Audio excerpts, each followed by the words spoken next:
Are you stepping on the scale and feeling frustrated? You're just shaking your head. You're doing all the right things. You're working out, you're sleeping, you're getting your hydration, you're getting the protein, and the scale doesn't change. Well, I'm here to tell you that the scale lies. Measuring success goes beyond the scale. There's things that are changing under the surface for your body that don't get reflected on that number that you see flash on that screen when you step on that piece of metal. Your body fat is changing. Now, sometimes these newer scales have a body fat measure, and that's okay. But if you're not currently looking at a scale that has body fat percentage, you're leaving a lot left on the table in terms of motivation and true measure of change and success. Have you taken girth measurements? Those are the circumference measurements, maybe around your bicep. These are things that you notice when you put on your piece of clothing. It's, hey, this fits a little bit better. Maybe it's not reflecting on the scale, but you can notice it in the clothing. Is the clothing telling the truth? I'd say so. Now, maybe you have to take progress photos. Standardize it, facing forward, facing to the side, turning around, always at the same angle. Do it every 2 weeks, 3 weeks. Then you can start seeing real changes that are not being reflected on the scale.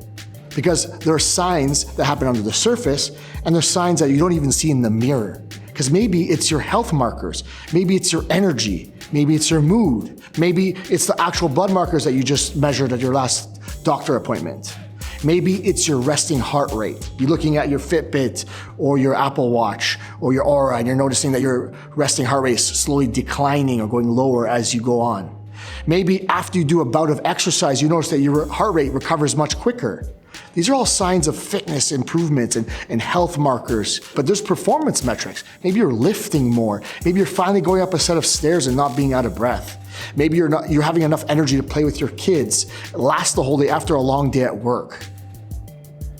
There's a lot more to success than what you're seeing on the scale.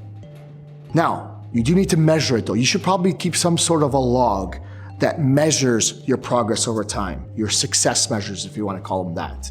Standardize that as best as you can. Maybe it's always the first thing in the morning after you go to the washroom. Maybe it's always Monday morning. Maybe it's always in that particular room with this particular pair of clothing, this pair of jeans, or this dress that you've always wanted to fit in. Standardize that as best as you can. Look at trends over time in that log. Is it going down? Is it going up? Is it moving in the direction you want? Because that's when you can make real assessments, because your scale changes when you go and eat a meal or after you go to the washroom. That's not something you could depend on. Look for trends, standardize your measures, keep a log. But more importantly, there are more measures to success than what the number that you see on that scale.